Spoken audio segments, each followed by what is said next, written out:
Okay, we should be live now. Hello, everybody, and welcome to this stream with Raging Mandril and Furius Pertinax, where we will cover the counteroffensive that's been ongoing in Ukraine from the AFU side, and we'll go over some economics as well, aid packages and the like. So, hello, Mandril. Hello, Furious. Thanks for coming on.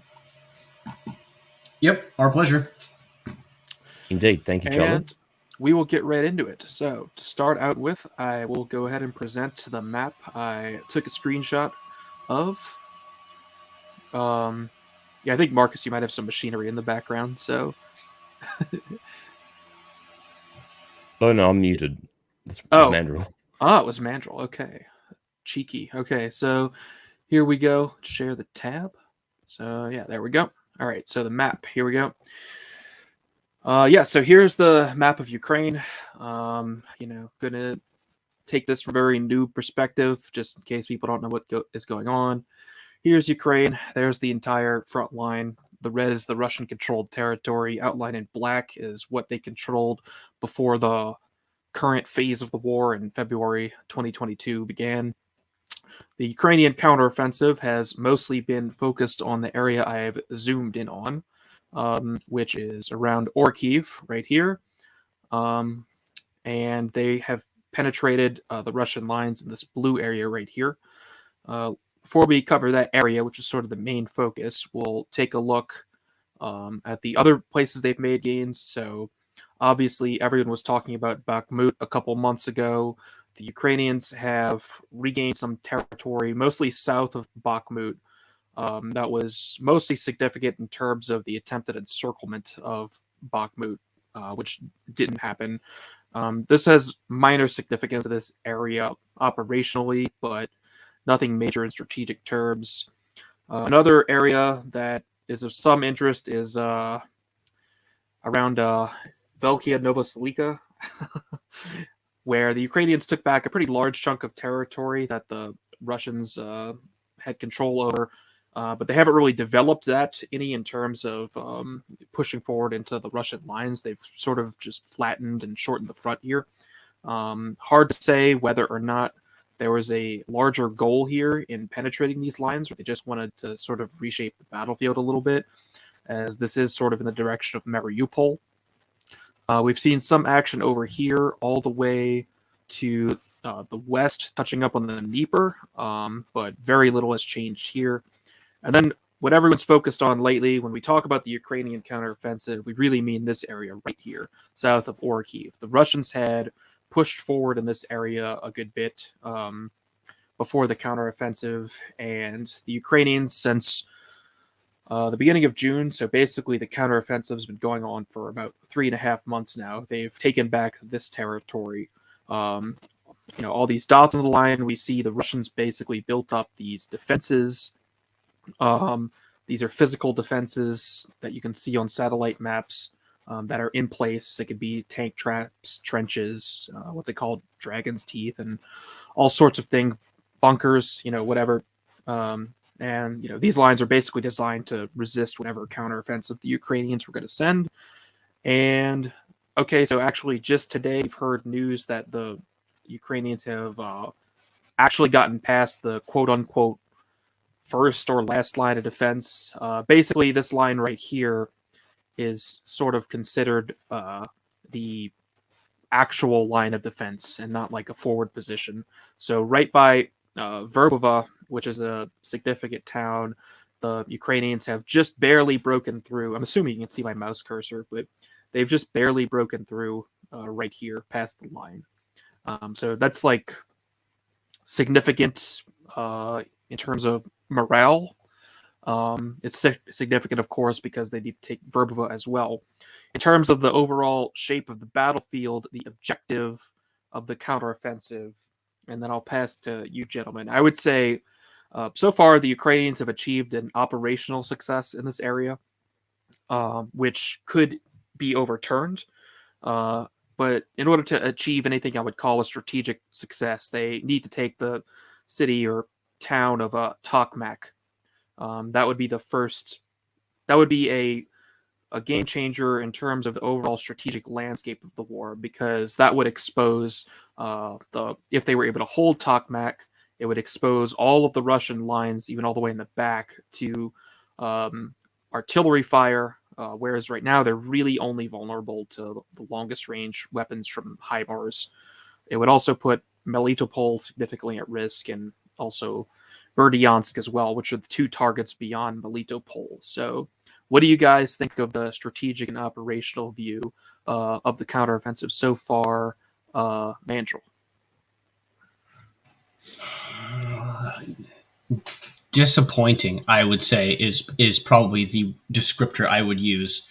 And you can see this from the various media sources, mainstream sources, and essentially they're, despite how well advertised this offensive was supposed to be, it's been very muted in its forward momentum and its success.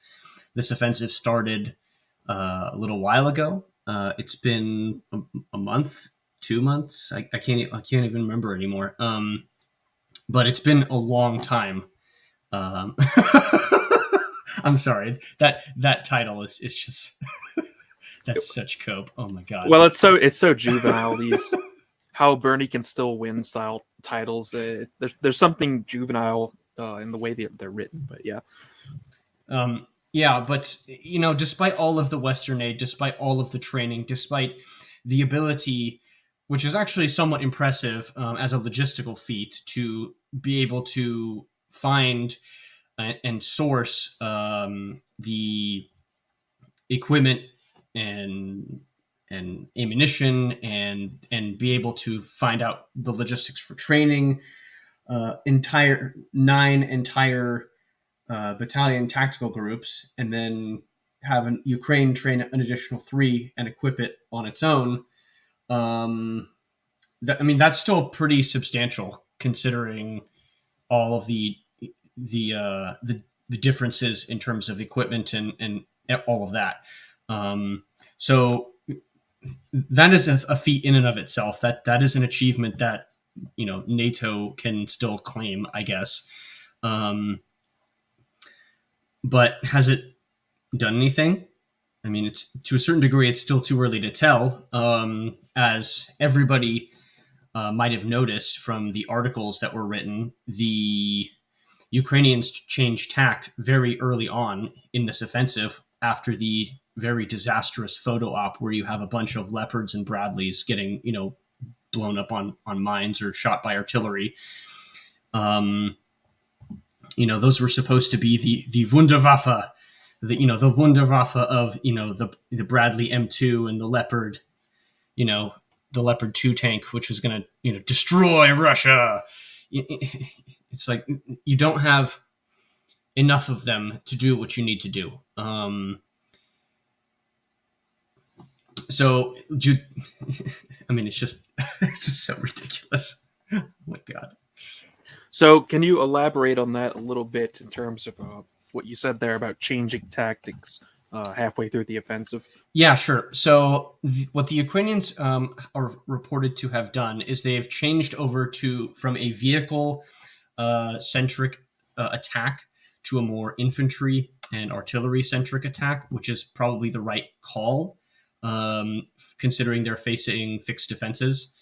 You don't really need to expend your latest and greatest and best hardware attacking a fixed position, and especially the most mobile of hardware, which you're going to need to use in the event that you actually do achieve a breakthrough, and you need to send mobile assets forward in the exploitation phase. That's what it's called. That's what you're using the cavalry to put things into total war language for people who are gamers so that they can understand.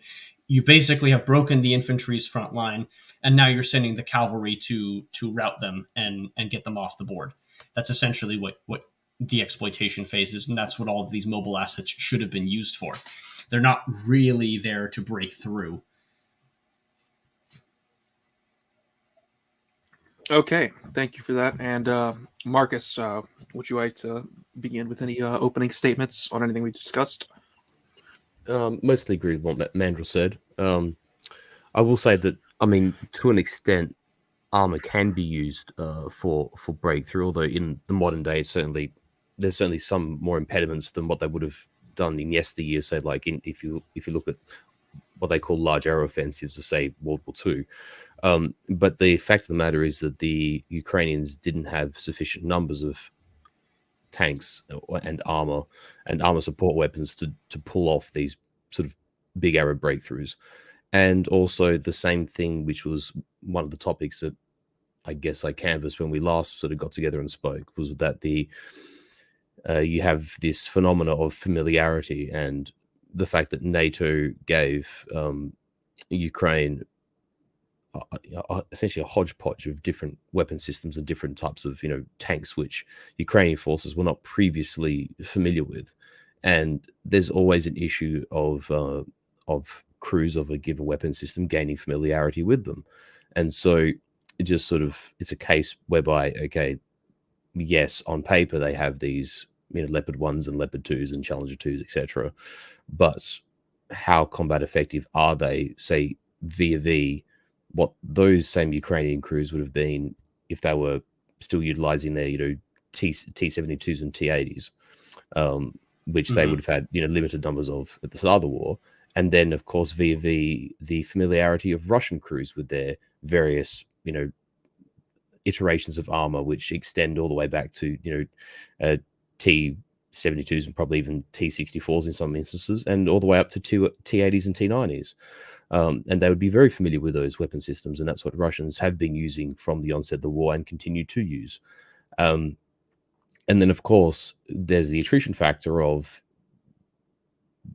that you'd imagine the better Ukrainian crews have probably been largely lost between the onset of the war and sort of their first rounds of conscription or mobilization, whatever you want to call it, and the launching of this offensive. Because I mean, this sort of what would you call, essentially a sort of summer spring offensive in the south has been 18 months, or was initiated 18 months since the beginning of the actual formalization of the SMO itself. And I do question to some degree the effectiveness of what those crews would have been like, from the get-go. So there's sort of that factor to consider. And then in broad terms as well, we probably will touch on this, I suppose, in due course, but there's been a major commitment of various battalions and tactical groups that have been committed to this offensive for what have been relatively limited gains. And you did have the map up before, Charlie, of that push south of Orhiv, which has probably been their most effective axis of attack. But even then, although this map does actually show that the Ukrainians have taken Robotne, Russian sources do claim that it's still contested, so it's sort of hard to know. But in any case, let's even assume that they have captured Robotne in its entirety. They've only taken essentially one village on that axis south of Orhiv, and they're barely a third of the way to Tokmak, which is essentially their first operational objective in the grand scheme of, if they wanted to break the Azov Sea corridor land bridge to Crimea for Russia, there is no way they can make an impression on Melitopol and then get to these coastal cities such as Berdyansk or Mariupol without first taking Tokmak, and they're not even close to taking Tokmak. In fact, they can't even really take those places without taking Melitopol either. So it's been a major commitment of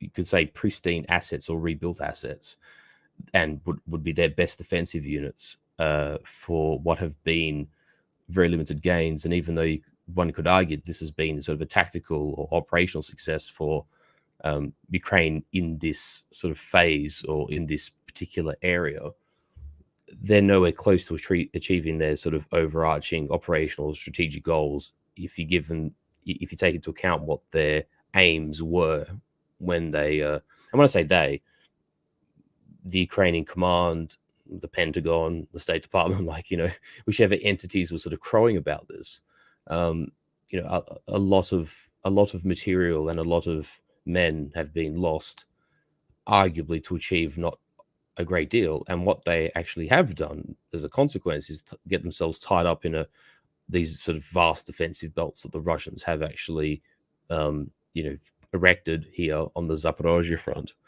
And now the Ukrainians are quite exposed. If you actually think of their present positions there on the outskirts of Verbove and just north of is it Novopropivka, I think it's called, they've basically got themselves in like a semi-cauldron. So if they don't actually find a way to dig in as the Raputista sets in, those troops are in quite a vulnerable position if they're unable to keep advancing. Correct. So, yes, I haven't commented too much on the Ukrainian counteroffensive, especially in terms of failure, because I've honestly been a little bit impressed with what they've been able to do. The Ukrainians, I would say, have done fairly well considering, the state of their country, their army, and what the expectations were. But that said, I would agree that the absolute minimal strategic success metric is whether or not they can take Tokmak. I think I would declare, and they would declare by their own metrics, the operation a success if they actually took and maintained control over Tokmak. Obviously, they're just nowhere close to that. So they might. Okay, and they might be able to, even if they can maintain control over this area, expand it a little bit, and dig in and not get counterattacked on the flanks. That would be an operational success, but it wouldn't change the strategic landscape at all. And Russia would just build more lines of defenses behind that. And speaking of lines of defenses, one really funny thing I saw someone saying on Twitter today is that there's no one left to man the positions as the Russians retreat. But the Russians do defense in depth. And, when the Russians are retreating from these front positions, it's not like all the soldiers there are just dead. They're retreating to the previous positions. I don't want to stretch analogies too far, but if you think of how Operation Barbarossa, for example, turned out, the Russian lines didn't get weaker as the Russians retreated. They got stronger and more consolidated, and their supply lines were shorter. So, pushing the Russians back further and further into their deeper lines of success doesn't necessarily mean you're winning. You win if you get all the way through. But it also gets more dangerous the more deeper you penetrate into these defensive lines, especially if you don't widen the flanks of your salient. I don't mean to nitpick, Charlie, because the one thing you have to take into account with Barbarossa is that there were several successful encirclements that the Germans did inflict on the Soviets, and they captured vast numbers of men and material, particularly in the early months of 1941. But for instance, a really good example that could be used here is, for instance, where, say in World War I, the Germans sort of shortened the front line in the west against France and Britain, and they pulled back to what they called the Hindenburg Line. And you have battles, for instance, such as the Somme, where the British tried to sort of dislodge the Germans and would, get through the first line or reach the second line, and the Germans would just sort of gradually pull back. And as the attacking force peters out its offensive strength, the Germans would then sort of launch, tactical and operational counterattacks and reclaim ground, but would sort of gather strength, a bit like if you imagine like squeezing a spring, it gets sort of tougher as it gets more coiled. That's essentially how the Russians are treating these defensive belts in that sense. And not to nitpick either, Furius, but there was something you said earlier about the Leopard ones. Ukraine at this point has really only begun getting deliveries of Leopard 1 tanks. That was another piece of news this week, actually, but we're going to get into that later. Oh, indeed, yes. Yeah. Shoot, I lost my train of thought there. But on shoot, I just totally lost my train of thought. Well, in any case, we can see on the map here. Defensive warfare, Barbarossa, withdrawals. Something like that. Yeah, I don't remember what it was. It wasn't that important of a point, but yeah. So the goal of the Ukrainians at this point in the counteroffensive is they basically have to open up space more or less equivalent to what they've already captured on the left and right portions of their flanks. and then penetrate that much deeper yet again. And as you can see, I mean, they're what we can say. They're definitely not even 50% of the way to the line around Tokmak. Like the most generous metric you can give, if you take this point right here at the very tip of the front line, you know, if you draw like a straight line, this might be like what 40% of the way to Tokmak. And the thing is, I remember what I was going to say now. So you mentioned World War One. If you look at a major operation like the Kaiserschlacht, right, in 1918, the Germans planned that for months and months, and it was the major operation of the war in order to break through the lines and take Paris and win, basically all in one sweep. And that operation that went on for months and was also, or maybe weeks, I think months, but was planned for months. I think launched March 21st, 1918, if I remember. That operation basically was decided in 24 to 48 hours. Like I just actually read Ernst Junger's Fire and Blood, where it recounts basically the first 48 hours of the Kaiserschlacht, and the Germans meet like 80% of their objectives on the first day in terms of their movement, and then on the second day it's far lower. And by that point, now the Allies can respond and start closing off the breakthrough. And the Germans weren't able to take critical rail lines. Now, I'm not necessarily saying that's the case here in terms of the timeline, but the point is this was the spring and then delayed summer counteroffensive. Well, now it's autumn, and they've only gotten this far. The more time passes isn't doing them any favors in terms of making this breakthrough, because now that Russia knows, what's up, they can pour much more reinforcements into all of these positions rather than guessing about where the battle's going to take place, right? So this, in my view, this is only going to get harder and harder for the Ukrainians to penetrate, not only because of the defenses, but because now Russia knows which of these defenses need to be manned more than the others. Yeah, exactly. Yeah, I don't disagree, Charlie, at all. So yeah, if we look at the front just a little bit more closely as well, the Russians have been, or the Ukrainians have been trying to cross this river for quite a while and haven't been able to do any sort of outflanking here. We've heard about Robotny forever, and they've, if we grant that they've taken it, that's fair.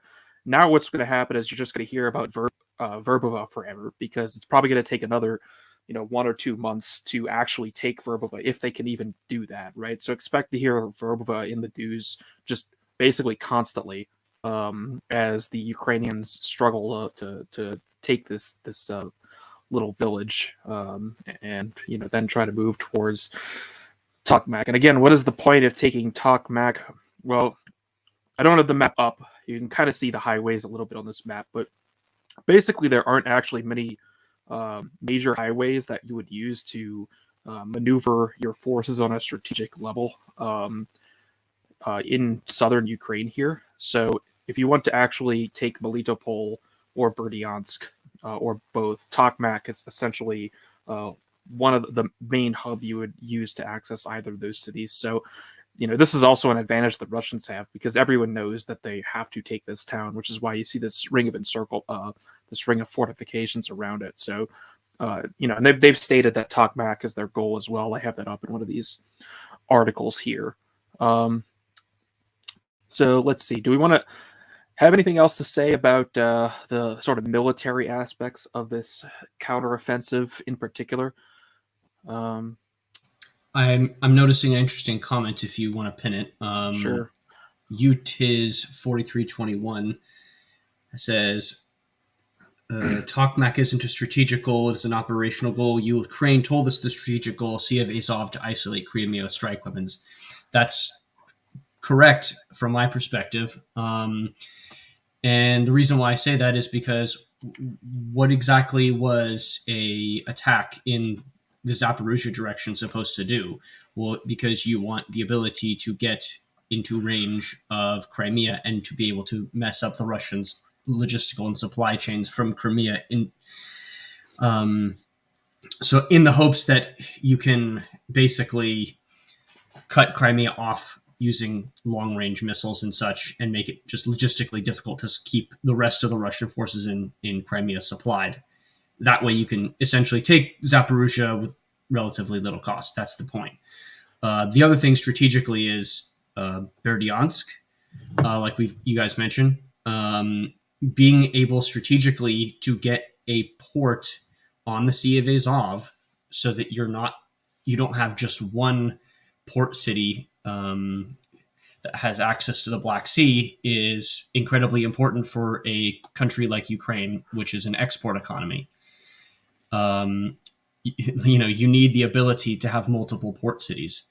Berdyansk is a small town now, but you could, if you had control over this region, you could build it up and export stuff from it if you needed to. That's the other issue here as well. Yeah, I mean, I'm definitely not going to argue with that perspective because that's a completely reasonable perspective.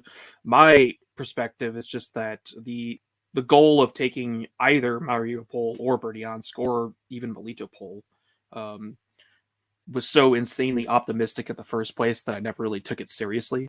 I would view that more as a goal for the next year. My view is just that, like, that's the propaganda goal. The realistic goal would be talkback, and it is important to note that yes, it would be optimal if the Ukrainians could literally capture a straight line to the Azov Sea and physically separate the Russian lines, but Tokmak does put their artillery within range of supply lines that it wasn't before, so they could gain a larger amount of fire control over those routes, which is already, causing the Russians an issue. I mean, one of the problems the Russians have had for this whole war is that their territory isn't thick enough anywhere, except certain parts of Crimea, which are still even vulnerable to certain weapons. Their territory isn't thick enough anywhere to be out of range of HIMARS missiles. So if the Russians, let's just say on this map, if they took all the way to Dnipro and Kharkov, then they would have a lot of territory near Donetsk where they could actually build up large supply bases. We hear stories every now and then about some Russian supply base being destroyed, and that's just an issue they have with mounting their own counteroffensives, where they can't actually build up anything near the front because of the artillery. So, but again, I think your perspective is also totally fair. And also, even if they took Tokmak, that would be an advantage, but it wouldn't necessarily strategically change the outcome of the war, because it's like, okay, well then next year you're going to have to do another counteroffensive that will have to be even more successful than the last one. And are you still going to be able to do that? Because let's just look at here, okay, let's say they take Tokmak and hold it somehow, which seems insane because you would have to take, a lot of territory all the way over to the west and east to hold onto that salient. Melitopol is even further from Tokmak than Tokmak is from Orkiv. So things are only getting harder. Anything else to say on the strategic situation for the counteroffensive? Yeah, I have one last thing. So very good. If you're Ukraine and you're looking for an off ramp, and this is totally hypothetical on Ukrainian offensive success, being able to have a deep water port in the Sea of Azov is probably when you should start peace talks. If I was in their shoes, that's enough. We've gotten the ability to keep your economy running smoothly. Russia's probably going to be able to extract all of that other territory. You're not going to be able to take all of the rest of it back. So, that's what, on a strategic level, that's the decision that has to get made. Is when do you sue for peace, basically? And if I was in Zelensky's shoes, that's when I would probably choose to sue for peace. That makes sense. Yeah, that's of course assuming that such an outcome would be possible. Which, if we look at how far this offensive has penetrated the Zaporozhye line, I think we could essentially call any prospect of them attaining a deep water port in the Sea of Azov now as a pipe dream. Because let's be frank here, this offensive is essentially 7-8 weeks old. More than that. It's more than 12 weeks old. well, there you go. And we have to also take into account the rate of attrition that the Ukrainians have suffered at this point in time, which I have seen a figure of something along the lines of about like 4,800 men a week, thereabouts, in terms of total casualties. And if they're that's the other thing that'll help us dovetail right into the conscription effort as well. Yeah, so which in itself is a bit of a sign of how how can I put this? The Ukrainian army essentially is very much at a point where it's sort of being forced to scrape the bottom of the barrel, which is indicative also what are the quality of these troops that are being utilized now and going forward in future weeks and months. Will there be a decline in terms of the quality of those soldiers and their combat performance and their combat effectiveness? Because again, we sort of saw this phenomenon a little bit also with the defensive battles around Bakhmut, earlier this year, and also slightly into the previous year, when they're sort of shaping the battlefield around Bakhmut. We saw dozens of battalions and regiments being cycled in and cycled out and having been essentially mauled in combat in these sort of do or die defensive battles, holding the flanks and holding the city, which in turn obviously did impact the Russians, although the Russians were obviously countering with a lot of use of firepower and the artillery saturation to sort of protect their advance. But these are losses that Russia to a point can sustain, not Ukraine. And also, if you look at the state of the combat lines now, I dare say that sort of salient that's sort of been developing south of Orikhiv is basically has a lot of those Ukrainian soldiers sort of essentially trapped in a fire zone, where the Russians can sort of zero in on them and sort of utilize drones and artillery to sort of blast at them for as long as they occupy that area. And I am now also thinking, what is their offensive capability going forward from now onwards? I don't see how this can develop any further. As Charlie says, we'll probably start to hear some whisperings of attacks in the direction of Verbove and possibly south of Robotne into Novopropivka, but it's still a pretty precarious looking salient. As you can see, that they haven't even managed to attack on a particularly wide front. It's actually quite narrow. So yeah, it's only 5 miles across. Yes, and this is the thing too. We At the a widest. couple of guys exactly, and some of the guys in the chat have mentioned this as well. That and also I think Mandril, you touched on as well, that the Russians have sort of intentionally held sort of strong echelon positions at the front, but they haven't been particularly heavily manned. And sort of as the Russians have retreated, there's sort of been in some ways accruing strength as they've fallen back to more prepared positions. And then the other thing is that the Russian military defense and the Russian command knows where the Ukrainians have massed. And if they know where they have massed, well, then Russia has, many, many thousands of men in this operational area with which to utilize for any sort of potential counterattacks, potentially in the winter, once the ground starts to harden. Because I think we've seen now in the last week or two, the ground started to get sort of soggy and wet and the rains have come. So we could almost say that we've entered the Raputista period now. I'm glad you mentioned that, because Mandril and I were actually talking about this. If you look at the leaked map from last year's winter, I'm not sure that this part of Ukraine ever actually freezes. Okay.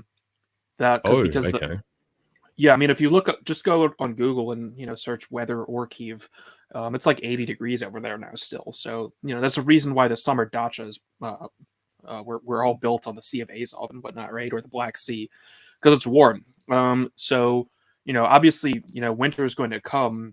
If it does freeze in southern Ukraine, where we're looking at right now, it will be a very short freeze. I'm not sure it's going to freeze at all, because, and I'll tell you why. If we look at the blue line on the leaked map, which I can't show you, but it basically goes from Dnipro to Donetsk City, roughly. It's partially frozen in the beginning of February, completely frozen toward the end of February, and then partially frozen in March. So yeah, it's like 2 weeks or something. It's really short. and that's actually many miles north and northeast of where we're looking at now. So I'm Yeah. not sure if that projection was only for last year, which was actually a fairly warm winter for Europe, or is more general. But even so, I'm pretty sure that this part of Ukraine either does not freeze or freezes for a very limited amount of time. So there's that to think about as well. There might not actually really be an end to mud season whenever that actually really begins in Ukraine. Yeah. The other issue with the PowerPoint slides too is that this was, as we've mentioned many times before, the most telegraphed offensive in all history. Russia had specific, and due to the leak, right? This is why they call this kind of like top secret leak, grave damage to national interests in their language for how the secret classification stuff is. That's basically what happened. Is we gave that leak gave specific data to the Russians in terms of what the Ukrainian units they were facing in this offensive were going to be equipped with, how much of it, how well trained they were in terms of time, what kind of deficiencies they might have been facing in terms of ammunition. What the kind Russians of things knew the disposition of these forces from the onset, right? You'd say, Mandril. Months before the onset of the offensive, months before. Right, even as they're preparing, so they know exactly what's in front of them, exactly what's in front of them. So the Ukrainians, not only do they not have surprise at any level, maybe tactical sometimes, but the Russians know an offensive is coming. So on the operational and the strategic level, they know exactly when, exactly with what, and with how much. So their preparation is going to be very good. And I think considering how little of Ukrainian territory has been recaptured, that seems to have played out so far.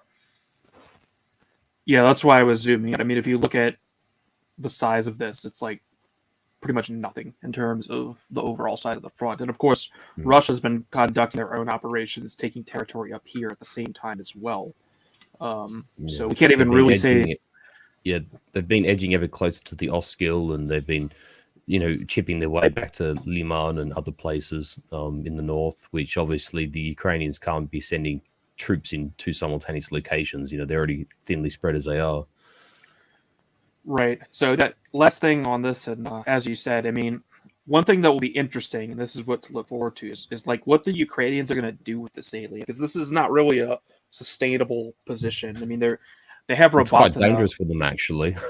No, this is a very dangerous position. So I would not be surprised if the Ukrainians end up just pulling back all the way to Orkiv. Maybe not all the way to Orkiv, but maybe at least to this like first Russian line here, something like that. But they can't hold on to this territory unless they expand their flank, several miles, probably 5 miles west and east of this in order to have a really sustainable position. So if you look north of Verbove, there's another place. Could you zoom in? Is it Novo Pokrovka? I think. Yeah. They would basically have to take Novo Pokrovka, take Verbove, and actually widen the salient. But whether they have the offensive capability to do that is another story altogether. You can tell just by looking at the map too how much the Ukrainians are being sucked into this position too. That riverbed right there is a natural contour to force them to go to Verbova. But you've got all of what is that? Kupan, you've got Novo Prokopivka, you've got Verbova, you've got Novo Prokop, you've got all these little villages lined up in that U formation, right? And so Ukraine is just advancing into what's an obvious area for them to be surrounded, and you either break through that or you don't. Yes, so they're either going to be surrounded or they're going to have to pull out. I mean, I would be surprised if this if the battlefield did not shift dynamically towards the end of the year, because I don't see how this position is sustainable for the Ukrainians. And the Russians are certainly going to exploit it, and they're probably drawing them in a very intentional way. So, okay, let us now go ahead and pivot. Oh, just as we change subject. Yeah. I was just going to say, just as we change subject, because I think Mandril, I just wanted to sort of expand on his point about, capturing that port and sort of using it as a bargaining chip. When I sort of think we look back over the next, over the last sort of year as it's transpired, and I'll just say this as a pure matter of opinion. I'm not saying this is necessarily as a statement of fact, but if and we could obviously touch on this at the end of the video if you want to, but just as a matter of my own personal opinion, I think the last tangible point where Ukraine had a relatively strong bargaining position was, in the immediate aftermath of when they launched those counteroffensives in the north and they recaptured the majority of the Kharkov Oblast from the Russians, and the Russians evacuated Balaklia and Izium and Liman and those sort of places. I think once they had the Russians east of the Oskil River, that was the time, if Ukraine felt it couldn't actually win this war, which it couldn't, but if the government actually had reasonable people in its leadership and were sensible, and they weren't being led down the garden path by, its NATO and State Department, handlers, shall I say, that was, in my opinion, the last time that Ukraine could have saved itself a world of pain. And ever since they've declined that opportunity to bargain with the Russians, then I think the Russians have resolved themselves. Because I actually saw a comment on this on there was a Duran live last night, and I was just obviously listening to the comments and whatever. And I think now there's no disincentive for the Russians to push for maximum victory conditions, or at least victory conditions that will suit them, insofar that it's not harmful to Russia. And I think that the outcome of this offensive has actually sort of demonstrated a lot of folly on behalf of both the government in Kiev and also its Western supporters. But that's just my opinion. It makes sense. I mean, if that's the best they can do in the year, what incentive does Russia possibly have for it to not aim for maximalist goals? I mean, there was no crossing of the Dnieper. Maybe, once these reservoirs that were dumped dry up more, yeah, maybe there will be a river crossing. I expected there would be some serious attempt at an offensive in Kherson, and there was just nothing. There's been some assaults on the islands. They've weirdly sent landing squads to Crimea and then just left immediately. They're just sort of poking and prodding over there. But commando raid, sort of. I mean, that's how the offensive could have succeeded if they had the material, is a simultaneous attack on both of these fronts. But the Ukrainians just weren't capable of an amphibious assault like that. So it is what it is. If I can quote, if everyone's familiar with Operation Market Garden from World War II, when Field Marshal Myrtle says that for every hour that ticks along, our forces grow stronger and the British grow weaker at Arnhem, and we need to keep the British intact to fulfill our own counteroffensive. And General Bittrich says, he replies, with what? And I think that's the case for Ukraine here, is actually with what? They've burnt out essentially all these new battalions that they've been essentially fitted out with NATO equipment or scraped together ex-Soviet equipment. I really struggle to see where Ukraine has any further offensive capabilities going forward. Well, that's where you would be wrong. Oh, okay. Yeah. So this is where we should probably start. Let's delve into this, Mandril. I'm interested now. You've piqued my interest. Yes. Let's go and dovetail into the Ukraine, right? Yes, the famous graph. This is old, by the way. Yes, this is very old. Do you want me to bring up a new one? Yeah, May 2020. Oh, sorry, May 2022 rather. No, but what I can do is I can give people some figures. Right, the Oryx numbers for equipment provided is always Oryx is a suspect source, but they do kind of necessarily lowball the actual number for what's been given to Ukraine, and they also tend to over exaggerate Russian casualties and downplay Ukrainian ones. But just to give everybody some idea of what's happened in terms of aid being provided. So everybody's giving the Cold War stuff.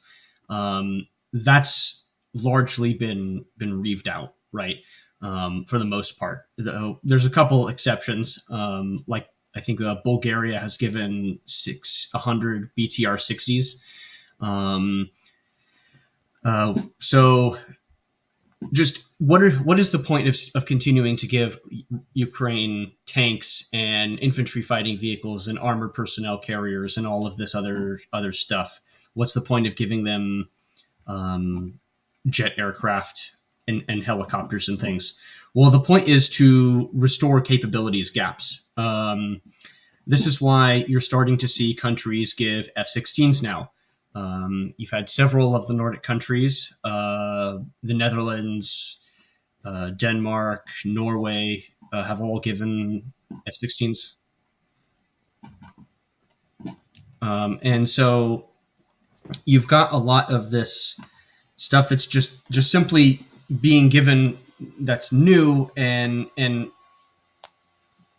sorry, I got distracted. Something turned on my computer.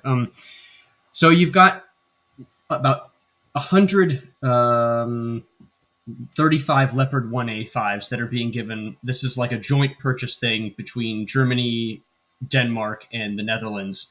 You've got a lot of T-72s that have been scrounged up that are still available somehow. And where I think NATO is sourcing them is probably North Africa, specifically Morocco. There was an article like almost a year ago about. Actually, I remember that, Mandril. Now that you mention it, yeah. They were T-72As, and they were claiming that they could convert them into T-72Bs because there's the functional difference is just literally changing out the gun sight from an analog sighting system to a digital one, sighting and range system. So basically, this is where the Eastern European countries, right? Our good buddy Semigog talks about the Promethean strategy. There's a company which is what is that called? Let me find the name. But it's a Czech company basically, which makes this thing called the T-72 Avenger, right? Yes, there it is. Yeah, it's called Excalibur Army, right? It's a Czech industrial firm, basically, and there's a lot of T-72s that are being still refound, sent to Czechia, it seems, and then refurbished to the T-72 EA standard. I don't exactly know what the qualitative difference for that variant of the T-72 is, but I assume it's probably equivalent to Russian T-72 B3, which whatever the latest for Russian variant is, whatever. But again, the point of all of this stuff is you've reaved out all of your offensive battalion tactical groups on the offensive, right? They're basically attrited or mostly attrited. But you still need to reconstitute, in the case of Russian forward movement, a mobile tactical force, right? And that's what all of this stuff is there to do. And just to give people an idea of scale, the total tanks which have been given to Ukraine, according to Oryx, is around 875. The total number of armored fighting vehicles is about 110. That's including the AMX-10s, which is a tank, I guess. 900. It'd be the modern day equivalent. How? Sorry to interrupt, Mandril, but like how in the late World War II, the Italians had like thousands of tanks, but they were classified as tankettes. Yeah, you could say the AMX is kind of like the equivalent, like it is literally a modern day tankette. Yeah, exactly. You have 900 infantry fighting vehicles. You have 2,030 plus armored personnel carriers. Half of those have been delivered. So half of them haven't. 830 plus have been pledged, so they haven't even been delivered yet. You got 1,150 plus MRAPs, which 925 have been delivered. So there's still about 230 that haven't been given. The United States has given 2,000 Humvees alone. in total for all infantry mobility vehicles, there are 3,210 plus, of which 1,840 plus are delivered, and there's 1,370 pledged. So that's roughly 40% still awaiting. Towed artillery, a little bit less. This is, the artillery and the MLRS systems, a lot of them, once you get rid of all of the Soviet stuff, it's basically over. That particular form of equipment is, due to things like maneuver warfare and the war on terror, is very, very overlooked by NATO countries. And so they don't have substantial numbers of it, most of them. But yeah, they've given 461. The Ukrainians are awaiting 31. Same thing with self-propelled guns, 505 plus, of which 355 have been delivered and 50 are still pledged. MLRS systems, same deal. They've gotten pretty much all of them that have been promised. Anti-aircraft guns, which actually, surprisingly, are not militarily obsolete thanks to the reintroduction of drones. So there's 375. They've gotten 375. Self-propelled gun, anti-aircraft guns, same thing. The big thing that you'll see is the SAM battery systems. Like, there's been a massive proliferation of those things now. I think the biggest point of all of the aid that's been given, though, is NATO is always reacting to what Russia is doing in terms of the aid that it's providing, right? When Russia first entered the war, there was this massive push to give the Ukrainians anti-armor weapons. Okay, so that's very much reacting to a Russian action. The Russians then, the war progresses, and then, the United States and the rest of NATO reacts to what's happening on the ground.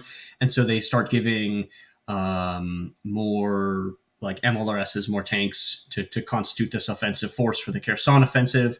They give a little bit more for this other, and training for the actual Zaporozhye offensive, and all of the things. And now that there's more drones and aircraft and air warfare being involved now they're giving all of the surface-to-air missile stuff, right? So that's the way that this has progressed in terms of aid being given to Ukraine. It's always reactive. It's always reacting to something that Russia's doing. Russia's doing too well. We need to give the Ukrainians something to, stall them, basically. Yeah, and do you want to respond to this really quick? I kind of have the answer on screen, more or less, but yeah, they'll get more shells. They're getting their ammo. You basically have $325 million worth of the shells and other weapons here, so they're not going to run out of ammo. Yeah, it's more the Soviet ammo that Ukraine has to worry about, because that's the stuff that's a little more difficult to source. And Russia, with what it did with Egypt and purchasing 40,000 MLRS rounds, is doing a little bit of prevention in terms of preventing Ukraine from getting easy access to critical weapon systems, ammunition. So, yeah. Okay, do you want to chime in with anything, Marcus? Not necessarily. The only thing I might just add I will provoke you then. We just touched on artillery, and it was a case of the numbers we've been. Oh God, the numbers we've been sort of bandied around recently is that Russia has what I think a production capability of about somewhere in the range of 4 to 5 million artillery shells a year, which is basically double what NATO and the Americans can put together themselves, like all together, which is demonstrated also by the respective usage of artillery by Ukraine and Russia, respectively. So I think even though they are still getting a hold of ammunition, there's still this massive artillery disparity between the two sides, which is clearly evident. Yeah, that is definitely true. So one thing we were looking at before the stream started actually is just Italy Hmm. in particular, their contributions to the war, which have actually been pretty significant. Yeah. Mostly, we pointed out these the M109, 60 of them Hmm. delivered to Ukraine. That's definitely significant. Oh, and that's the And six also Panzer Italy. Haubitze 2000s too. Yeah, That's significant too. you read my mind. Mandrill's going to say, yeah, Italy actually had some of those German Panzer Haubitzers. Yeah. Yeah, that's top tier of top tier. Mm. Yeah, and there's more here. So actually, what I'm looking at right here is there's basically a list of everything on Wikipedia. Well, not everything, but you can just go to this article, and a lot of this could. It's actually Wikipedia is a great source for finding stuff. This is where I do most of my autism because Oryx gives me like a little bit of where to go and what to look for and piques my interest because it's all categorized by equipment type. And then I go straight to Wikipedia, and then that's what that flag is. I'm sorry. I'm looking at Luxembourg's aid. But so you go to a specific country on Wikipedia, you find a specific weapons type, you click on it, and sometimes you can find out interesting little details, like for example, how many FH-70s Italy has given. On this page, it doesn't say, but if you click on the FH-70, scroll down to the operators tab on the left-hand side of Wikipedia, you'll see that Italy has given at least 10 FH-70s, which is a towed 155 millimeter artillery piece from the Cold War era, to Ukraine. So you can use Wikipedia, and I do use Wikipedia as a source to cheat, basically. Yeah, you're basically just building up a. It lets you have a point to start cross-referencing things to actually figure out the quantities that are happening.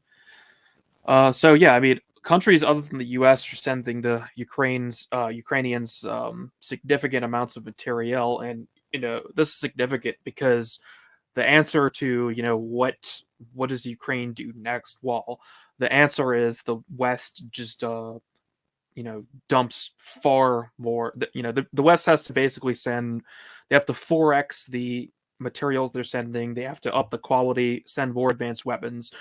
If Ukraine is running out of manpower and experience, the only way to counter that is just to send them far more equipment, ammunition, and just try and completely outgun the Russians in terms of quantity and technology. That's really the only card that can be played, but it is a card that can be played. Ukraine is still dangerous. They're even still dangerous in this counteroffensive to Russia, and they have plenty enough people left, even if they're just conscripts, to operate what we're sending them. Yeah, that also brings us to the conscription situation, which we've seen a change in messaging on that issue as well in the mainstream. So apparently, Ukraine was thinking about conscripting women and making women subject to conscription. I was under the impression previously that Ukraine had been under conditions of full mobilization since the special military operation began. So, as you would expect, if your country is under attack and is being invaded, you'd basically say, okay, everybody drop your priorities and get in uniform right now. And not just like pull up reservists or things like that. No, you bring in everybody that you can into the military because it takes time to get them trained and all of that.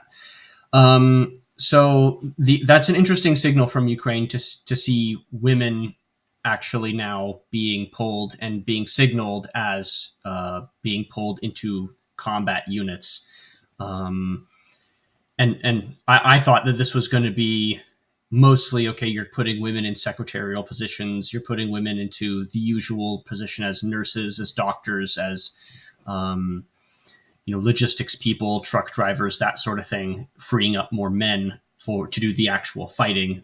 That's the sneaky way and managerial way that I would see them doing that. But yeah, there were some interesting social media posts that I saw floating around Twitter, which had the Ukrainian MOD showing off its latest and greatest fashion catwalk for women, which had a bunch of women in basically a purpose-built, designed plate carrier and Kevlar suit for them specifically, which is interesting. The fact that they've gone to that length tells me that they're intending to actually use women in combat. Yeah, it certainly seems likely. As far as I know, right now, women are now required to register for selective service, but they haven't actually been drafted as conscripted, as we would put it, into combat roles en masse. But they seem to be involved. They seem to be getting conscripted as nurses and other positions like that. I think it's probably inevitable that they start getting conscripted into frontline combat if the war goes on.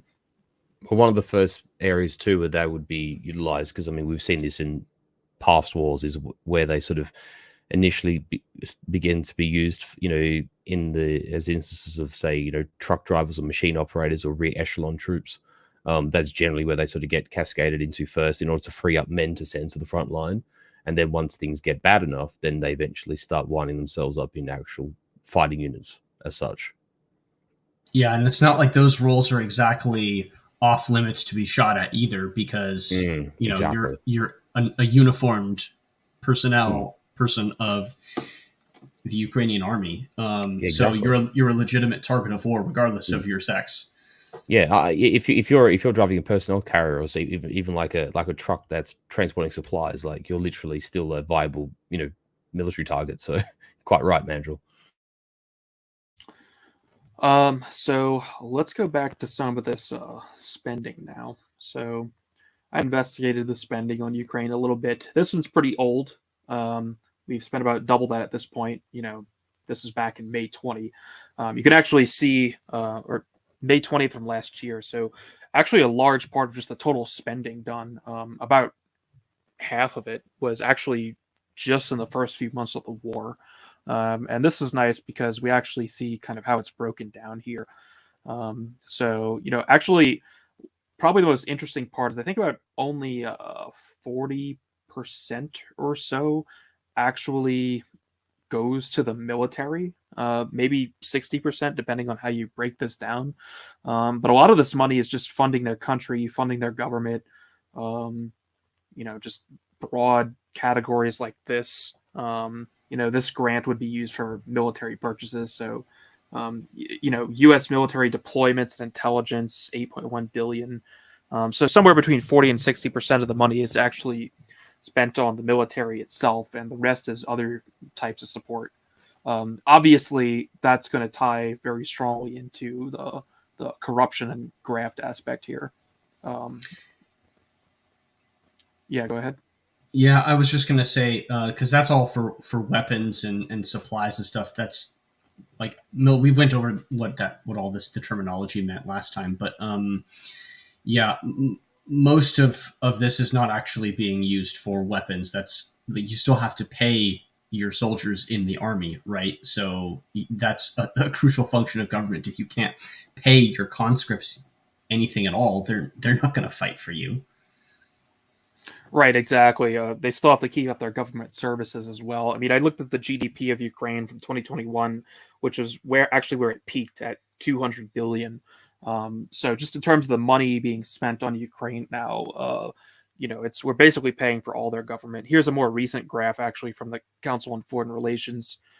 So I would regard this as very reliable. And you can see, billions spent on the humanitarian aid, financial, that's basically run their government. And then, here it actually tells us 61% is military spending.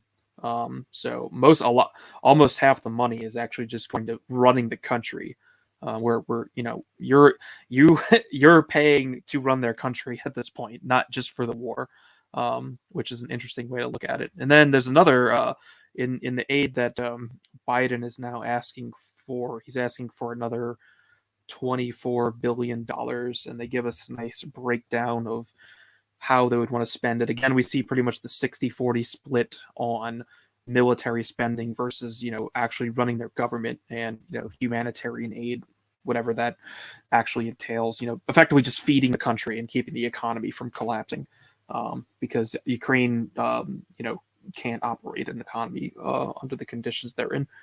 So, yeah, that's how the money's being spent, and I think it's interesting to look at this money in correlation with the tax revenues of various American states. Like if we go look at just this graphic I found, so like the total on the war we've spent at this point is $113 billion, and that's roughly equivalent to the amount of tax that New York State, for example, collected in 2022. Only California really exceeds it at this point. So you could just imagine, pick your state. Maybe you see it on this list here. Imagine over $100 billion if that money had just been granted to your state government, for whatever purpose, what could have been done with it.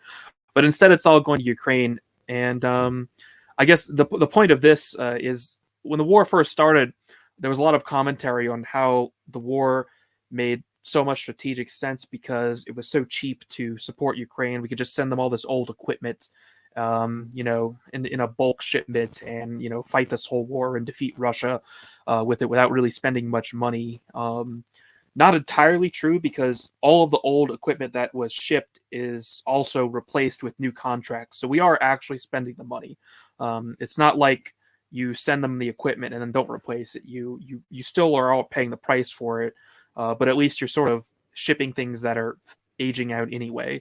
But we're kind of way past the point now where you can look at this war and be like, well, this is a really cheap deal because, we're now at over $100 billion in spending. There's no sign that this is going to abate. And, not to mention, it's not like we're experiencing, anything good in terms of gas or food prices or anything like that. Yeah, quite right, Charlie. It's worth saying. Essentially, it was almost like I hate to use an economic sort of reference, but almost like a bit of a stock take of being able to clear out old systems. Ashton Duke here actually made a decent comment. NATO has saved the shitload in scrapping bills. Exactly, like in that context. If you can actually clear out older equipment and make room for new inventories, I suppose in the sense that is, it's logical. And also there is something to be said that when a nation sends military support in the context of, say, anti-tank, weapons, javelins, for instance, or, Stinger anti-air missiles and small arms and ammunition, they're not particularly strenuous, even in terms of like the economic impact of having to either send them as they are inventories or even producing excess amounts to in order to maintain like ongoing support. Where it starts to become prohibitively expensive and where it actually starts to really make an economic impact at home is when it goes from Stingers and javelins to sending vehicles, combat vehicles, when it's like Humvees or Bradleys or M777s, like these sophisticated, complex vehicle-based weapon systems that then require training and crews and ammunition specific for those vehicles. That's where it starts to become prohibitive, and that's, I suppose, the difference between those early months of the war, possibly you could even say the first sort of year of the war, and then the support that's come afterwards. I would say that is also reflected in also the cost of supporting the Ukrainian armed forces as well for all of these countries, the USA, the NATO countries, these sort of ex-Warsaw Pact countries that have also given their support to Ukraine as well, such as Bulgaria, Slovakia, Poland, etc. And just to build on top of the point, if we're finding ways, that we can still say, well, actually, this still makes financial sense and it like saves money, it's cheaper, you save your scrapping costs. Remember that only 40% of the aid is actually even military. 60% of the aid is military, and then roughly 40% is just money being sent for humanitarian aid, civilian support, you might say. Yes, civilian support. Yeah. So money that has is completely unrelated to the issue of what are we going to do with these weapons that we need to scrap. So, we're up in like $50 billion now just spent running their country for them, which has nothing to do with saving money on scrapping old inventory or getting rid of it or whatever. So we also have to keep that in mind. So I guess my point is, to me, the argument that like this war is somehow cheap is just not applicable at this point. If the war could easily go on for another 3 or 4 years, it's like, what are we going to spend $50 to $100 billion a year on the war? Where is that actually going to go? I mean, I understand the argument. It's like, okay, we're blowing up Russian tanks, but at some point the calculus of what is the actual calculus for this puts the U.S. in a strategically stronger position. The only way it really does is if we actually win the war. But to win the war, we're going to have to spend vastly more amounts of money than we've already spent. The only prospect of winning the war at this point is if other nations essentially join the conflict. For instance, if hypothetically speaking, if say for example, I'm just pulling it out of my backside here, but say for example, if Poland, Germany, and Romania actually decided to send their respective forces into Ukraine, which obviously then brings NATO into it, in every conceivable way, then there stands the possibility of victory. But without the actual support of other armies, with other, with non-Ukrainian combat units, I don't see how this is possible for Ukraine. And the other thing I want to make about the civilian economy is that, for every week and month and year that this war drags on, well, civilian infrastructure in Ukraine becomes eroded as more and more men, and indeed as time goes on, women are conscripted. This is less people that can manage the bureaucratic arms of government, less people that can run the civilian economy. The less productive the economy is, and of course, the more that Russia uses these sort of airstrikes and drone strikes to hit certain aspects of civilian infrastructure, it only erodes the economy or the capacity of the economy and of the industrial base of Ukraine more and more, which makes it then itself more dependent on foreign help.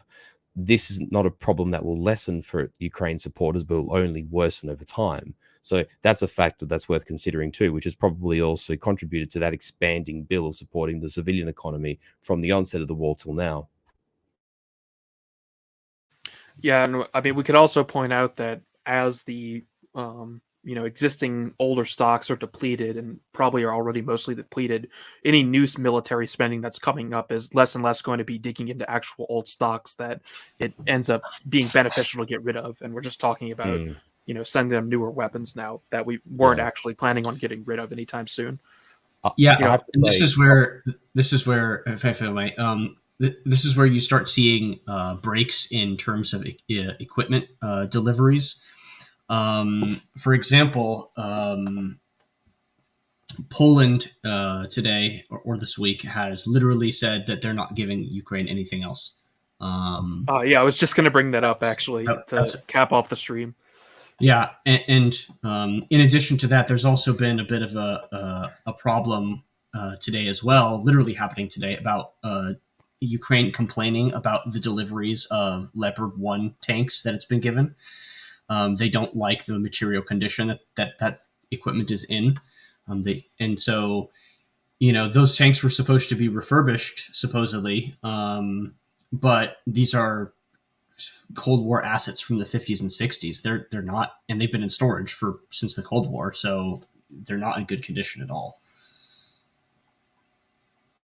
The only thing I want to say is there's a really good comment here by Glow the Dark, which basically sort of summarizes, I think, how most of us probably think of the dynamic here. I don't know if you want to bring it up, Charlie, but the psychopathic ghoul politicians saying this war is cheap are the ones who are no doubt getting huge kickbacks and bribes via the massive sums going to the UA money pit. And I think that works both ways, both their supporters in Ukraine and also the people who are sponsoring the war externally, from Washington and London, etc., who doubtless have, friends in the military industrial complex. And I think that's where we're sort of seeing this war is lucrative for those sort of individuals, not for anyone else. Yeah, I mean, it's certainly not helping the average American. It's like, in what way does some sort of geopolitical success here like actually help you individually? Um, I'm No. not seeing it in my personal life. No, Looks like well, NATO wants to know my it location. erodes. Think Block. of it.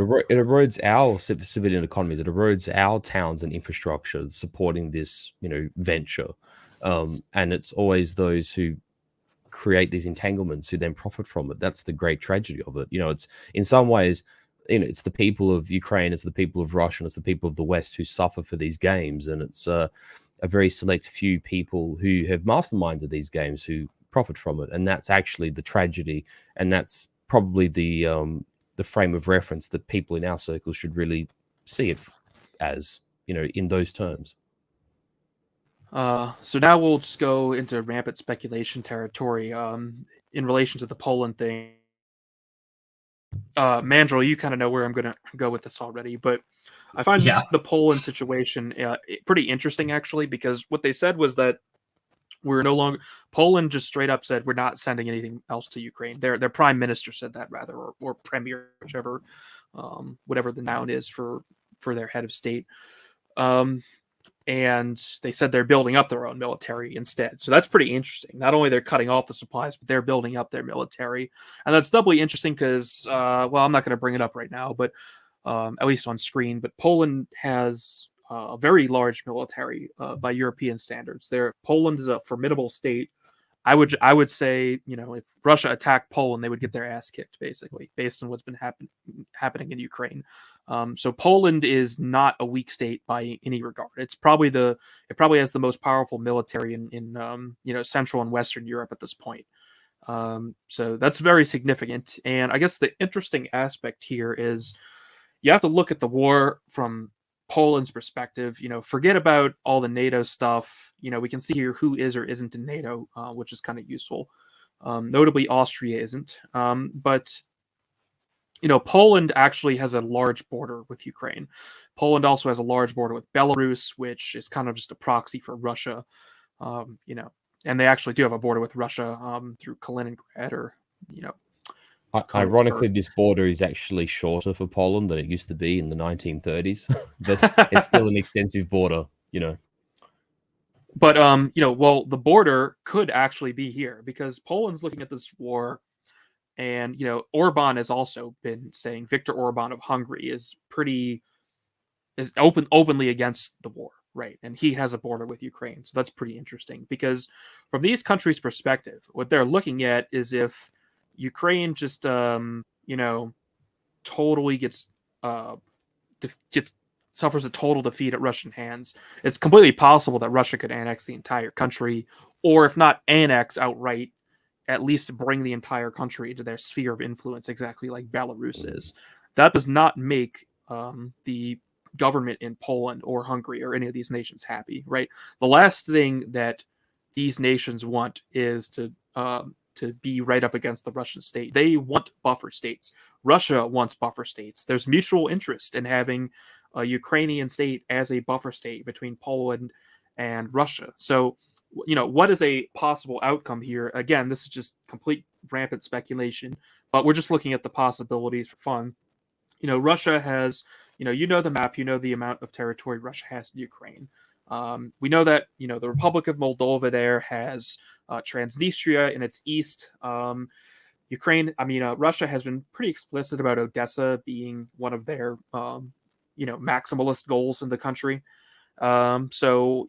I think most speculators predict that Russia intends to landlock Ukraine by taking Odessa, reuniting Transnistria with now what will be the rest of Russia, and then probably taking control of everything east of the Dnieper. They kind of have to take everything east of the Dnieper up to Kiev because one of their major issues is that they can't have, NATO within, decapitation range of Moscow up here. Yeah, they need to deprive them of that weapons range, from places such as Chernigov, Sumy, Poltava. It gives them strategic reach towards Moscow, which the Russians can't allow, essentially. Right, so this territory up here is very significant as well. So, one thing I could see happening is Poland basically coming to a separate piece, so to speak, with Russia. And Poland is very large right now, but they have historical grievances as well. Lvov is a Polish city to the Poles. Victor Orban in his interview Which with they Tucker held before Carlson, World War II, by the way, Charlie. yeah, they weren't giving. Yeah, they lost that Mm. after World War II, and Victor Orban has made some comments too about how ethnic Hungarians, to him, just Hungarians, are being drafted in Ukraine to go fight in the war because as we know as well from the Austro-Hungarian Empire, Hungary used to control a lot of the southern area too, and they're not really happy about what they basically view as their not citizens, but their people being drafted into a foreign war to fight Russia. They're co-ethnics, where you had and this whole country of Ukraine, and this is part of the problem with the fall of empires and balkanization, which is the borders on the map as drawn by international committee don't make any freaking sense at all. Why would you draw the border of Ukraine not taking into account what is that, the Carpathians, right? Why would you ignore natural barriers and boundaries which have a tendency to create ethnic and racial and et cetera boundaries as well? And you could have easily avoided this whole situation with Hungary if you were NATO back in the day by basically just saying, okay, this little portion of Ukraine isn't actually Ukraine, that's actually Hungary. Problem solved. Well, this is the thing too. Like Charlie, where you had your cursor just before, just west of that Carpathian mountain range, yet there. So that particular part of the world they call Carpathian Ruthenia, and that was originally, or at least the majority of it, was a part of the so-called Czechoslovakia in the interwar period. After which Hungary was granted a fairly significant chunk of it during the the partition process with the expansion of the Third Reich, because there are ethnic Hungarians there, just as there are ethnic Slovaks in that area. And the southern portion of that is what they call the Bukovina, which was actually traditionally part of Romania, and prior to that, part of the Kingdom of Moldova.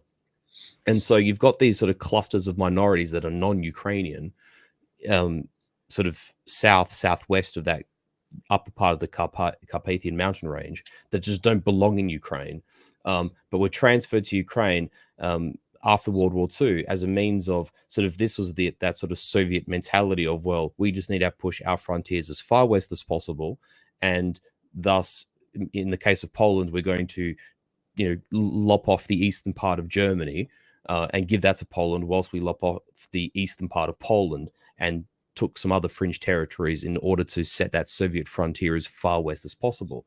But what it has done is then created these, as both you and Mandril have said, these sort of complicated sort of ethno-demographic conflicts where the borders don't match the populations on the ground. And so here we are presented with this conundrum in sort of 2023 where, you have Slovaks and Hungarians and sort of Romanians that live in Ukraine that really actually shouldn't. And it's also another part too, is an interesting area that most people tend to ignore, is if you look south of the Republic of Moldova, right, traditionally that area is called Bessarabia. There's also a part of the coastline that's attached to Ukraine, which the Soviets transferred to Ukraine at the end of World War II, but was traditionally part of Bessarabia, but it's just extended the Black Sea coastline of Ukraine even further, and basically has cut Moldova off from the sea.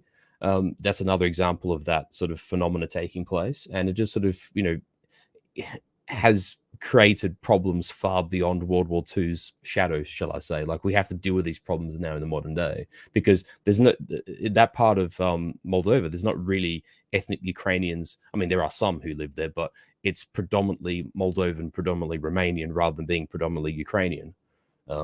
There's a few of these issues that exist in this part of the world. Yes, you summed it up all very well there. So yeah, I mean, most of these countries here view, parts of this territory as their own in some sense, especially Hungary and Poland. I'm not too clued in on Romania's position in terms of, or Moldova, other than Transnistria, in terms of their view on these territories. But Poland, Poland is the one with the cards in their hand here, because they have the military power to act unilaterally in Ukraine. One thing that has been predicted um, is, Poland could send troops into Ukraine, and then, the Wagner or Belarusians would come in from the north to, confront them. Like, that's a potential possibility where Poland just sort of joins directly in the war, and that's obviously really dangerous. Other possibility is I'm going to make a wild card prediction here and say Poland declares war in Ukraine and takes Lvov by force.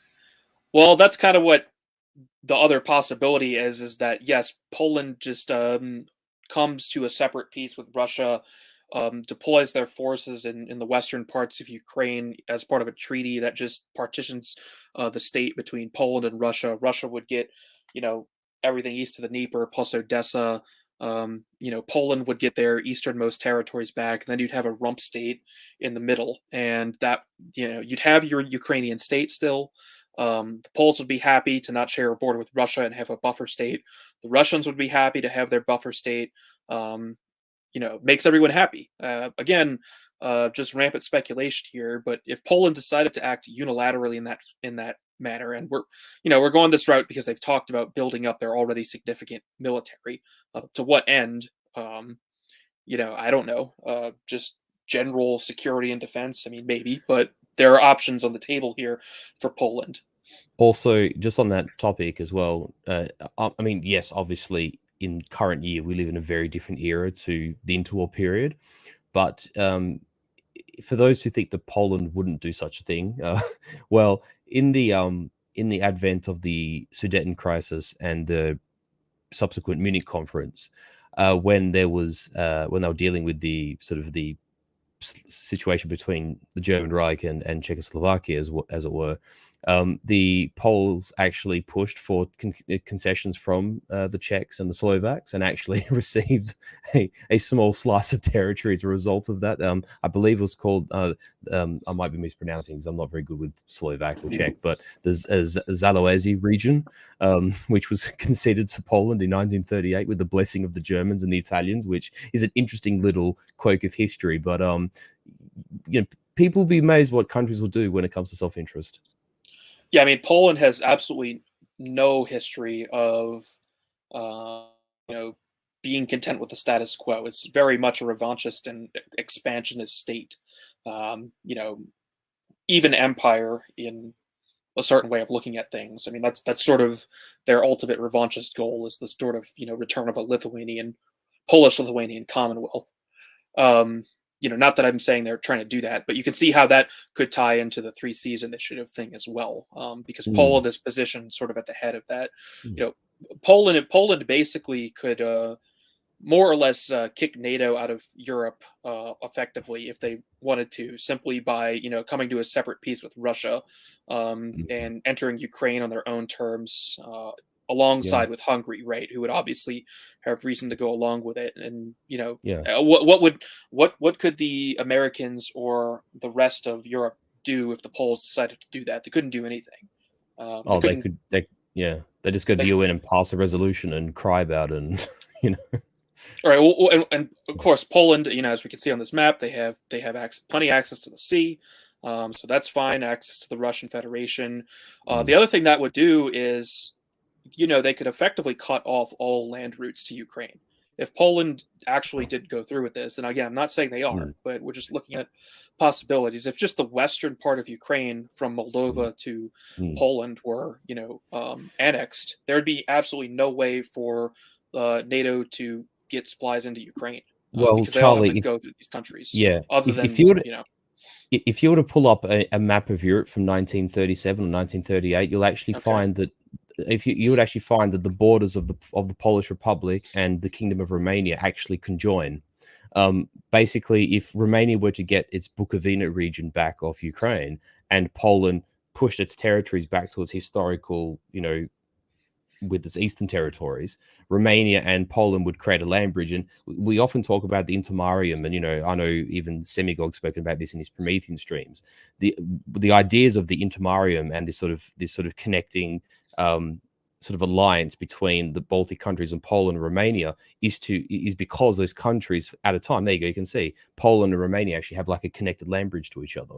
as a part of their defensive sort of alliance that they did have for a time, prior to Romania falling into the German sphere. The other thing I wanted to mention too is that, see, Poland,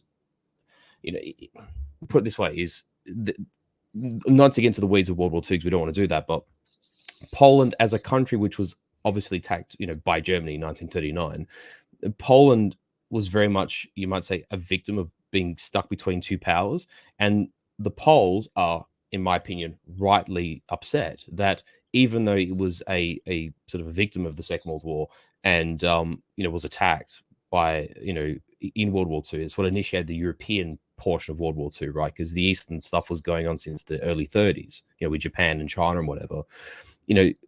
The Soviets basically gobbled up Polish territory, and it's not as if the Poles were the allies of the Germans; they weren't. But the Soviets, stabbed them in the back in 1939 because obviously with the Molotov-Ribbentrop Pact, the Germans and the Soviets agreed to basically partition Poland. And then, in 1944-45, when the Red Army sort of pushed the Wehrmacht out of that part of the front, through the Eastern Front as the sort of Soviets marched on Berlin, when they came, to do the peace agreements with, the British and the Americans and sort of redrew the borders of Europe. Well, the Soviets just lopped off the eastern part of Poland, which was called Kresy, that were the eastern territories of Poland, and just incorporated them into what we now know as Belarus and Ukraine. You can see it on this map here that border of Poland is rather further east than what it was. And it's not as if the Poles attacked the Soviets. It was actually the other way around. So the Poles do have a legitimate historical grievance on this particular topic. Yes, very good, and thank you for that knowledge of the region here. So yeah, we can see how all the countries involved here sort of have a vested interest in this territory, and they also have a vested interest in not sharing a border with Russia. And the last thing they want, and what they're looking at, is Russia potentially taking all of Ukraine, which is possible, right? That's a possibility. Or Russia taking, most of it and then having a, Ukrainian satellite, basically. So these states, particularly Poland, have the opportunity to act more or less unilaterally to bring the war to a close on terms that they would prefer if they're not confident in, the American and general NATO plan here. And, again, if they decided to, partition the state, they would control the western border, and the West would have really no viable routes in order to supply Ukraine at that point, and the war would be over whether or not the Americans wanted it to or not. They could not stop Poland from ending the war. I mean, what are they going to do? Like bomb Poland? That would instantly destroy the entire NATO alliance, and Poland acting unilaterally at all would potentially wreck the alliance as well. So Poland has a lot of cards in their hand, because the problem is, America's sort of the big player, but they also have to, at this point in the empire, the Americans can't tolerate losing anything. Basically, they have to hold on to everything. It's a very fragile alliance, and so in a case like that, it's kind of like when you owe the bank, a lot of money. Now it's their problem, right? Like Poland has a lot of leverage in this situation because of the military capabilities they have. And, just to jump to those really quick, one thing I like to look at is just, a country's air force. So, Poland has a very significant air force. They've got notably 48 F-16s. They've got, 32 F-35s coming in on order. So, this is a serious military that can, on conventional terms, definitely contend with Russia. They don't have those MiG 29s anymore, by the way. They don't have the big 29s, notably. Just on that point, Charlie, I just want to say what the Poles do have as an ace up their sleeve, in order to not make this look like just an act of cynicism, is that because we have sort of seen powers do this in the past, and what the Poles can do, or what their anger would likely be in the event of such an outcome, is that the Poles would say, and either they could, depending on the attitude of the government in Kiev, they could either do this in cooperation with Kiev to sort of just deny the Russians the ability to utilize this as a bargaining chip, or if they didn't do it in cooperation with Kiev, this we spoke about unilateral Polish action, they could say, we are moving the Polish armed forces into the Lviv region to ensure the protection of ethnic Poles, because with the outcome of the war as it is, or with Ukraine having surrendered, whatever the eventual outcome is in, say, a year's time, or whenever this war does actually resolve itself, the Poles would have the legitimate reasoning of saying that, well, there are Polish people who live here.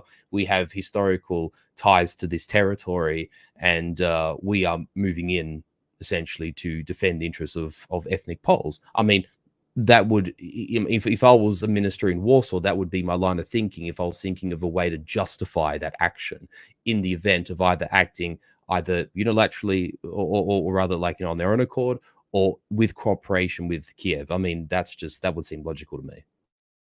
Yeah, and of course that's also what I'm saying. Under no circumstances would Poland just obviously aggressively wage war in Ukraine. It would all be conducted essentially in partnership with Kiev and Moscow in order to, partition the country in ways favorable. And again, this would be favorable to all sides basically, because it would give Ukraine and Russia the outs they want with, at least something left. And how could NATO or America respond to this? I don't see any way they could prevent this from happening. So yeah, Yeah, just totally just agree, some. by the way. The unfortunate part for that plan is that kind of requires Kiev's cooperation, and Zelensky is not going to go for any of that shit. Well, the other alternative is, for example, if the war to a conclusion, and let's just say like there's a capitulation in Kiev, right? That's a window of opportunity where Poland could probably act. Yeah, Do you know what I mean? agree Like with when there's no Kiev regime, when there's no government, Poland can just go, well, this is a state of complete disarray, and we have to protect the Poles in Lviv. We're moving in. Like that's probably the window that they have to do it. Based. That's pretty funny, but I no, mean, yeah, it would be but conducted in untrue, right? conjunction with a government that's not such a complete American proxy state, which is possible. And I mean, Yeah. remember the military in Ukraine also has the ability to act on its own as well if it so chooses. So again, this is just rampant speculation, but I find the possibilities interesting, especially, and this is based off the fact that Poland is no longer sending aid to Ukraine, and then they're also building up their own armed forces. So just something to think about. Okay, so gentlemen, I think that'll about do it, unless we have anything else to say on any of these topics. I have one last thing to say. Sure. And that's there's a thing that you could look up called the Principles of War. The United States Army Field Manual has 9 of them, and essentially, this is how you determine who's winning or losing any sort of engagement, whether on a tactical, operational, or strategic level. So you've got 9 of them, right? So there are offensive, objective, mass, maneuver, economy of force, unity of command, security, surprise, and simplicity. So I'm just going to do my weird little military autism here so that we can conclusively say who's actually winning in Zaporizhzhia right now. The purpose of the objective is always to destroy or degrade the enemy's capability and will to fight. Has Ukraine done that with Russia? No. Do they have the initiative? Well, do they really ever have the initiative in this offensive? No. Do they have enough mass to achieve what they're trying to do? No. Are they really employing all of their combat power available in the most effective way possible? Are they allocating minimal combat power to secondary efforts? Arguably, with what you're seeing south of Bakhmut, debatable. Maneuver. Are they actually placing the Russians in a position of disadvantage through flexible application of combat power? Not so much. This is a one-directional, straightforward attack. Do they have unity of command? As far as we know. Do they have security? Do you prevent the enemy from gaining the upper hand through surprise? Yeah, kind of. They seem like they're pretty secure. They're not allowing the Russians to flank them yet. Surprise? Did they ever have surprise in this offensive? Absolutely not. And simplicity, do they have uncomplicated and clear, concise plan. Yes, they did. So out of all of those, the majority answer for whether Ukraine is actually winning in all of these factors, you need a majority of them to achieve a positive result. And if you have way more of them than you have less of them, or ones that are just, a wash, basically, that's what the differential in the margin of victory is. A greater victory is going to have more of those principles on one side or less of them on the other if they're the loser. So we can see for Ukraine, most of them, from our perspective, are simply just, no, you don't have any of these factors. So we can say conclusively that Ukraine's probably losing the offensive. Okay, thank you. That was a very good analysis. Well, someone asks this. I don't know if you can do that offhand or not. I think I can, actually. All right, so let's start from the top again. So objective from Russia's perspective. I'm going to do this at the strategic level for Russia rather than the operational level, because Russia's phases of the war are different than Ukraine's. So do they have a clearly defined, decisive, and obtainable objective? For the moment, yes, their objective is basically to hold Zaporizhzhia from Ukrainian counterattack. Do they have simplicity? Conversely, yes, their plan is there. That's a very simple plan. Strategically, have they seized, retained, and exploited the initiative? Yes, actually. The invasion throughout has forced NATO consistently on the back foot, and that's forced NATO always to react to what Russia is doing. And that's also true with the military aid as well, because they just can't seem to organize it fast enough.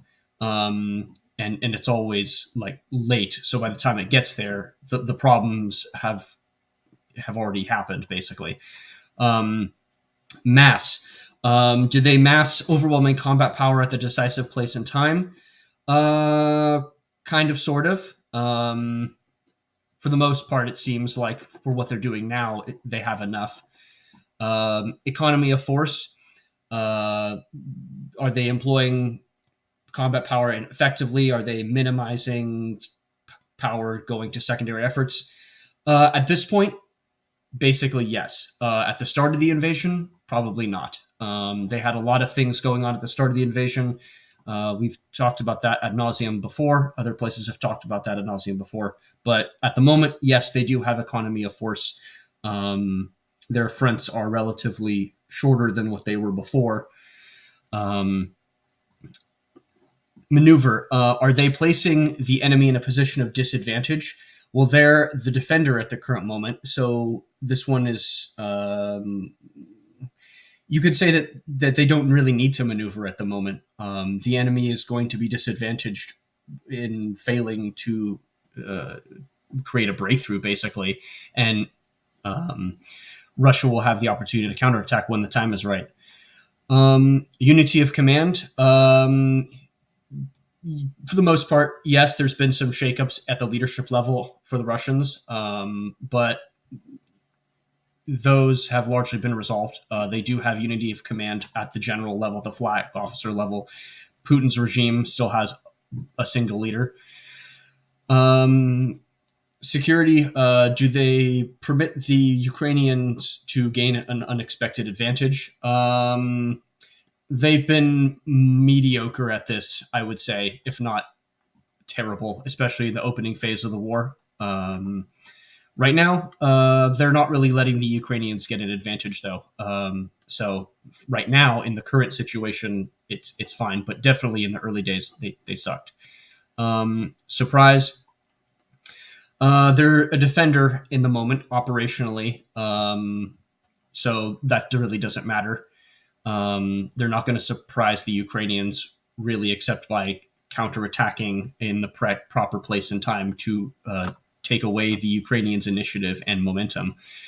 And simplicity, yeah, we've gone over this. They have a very simple plan, which is to defend Zaporizhzhia and the Donbass. So you can see that Russia, for the most part, has probably more of these principles on their side than Ukraine's. the Ukrainians do.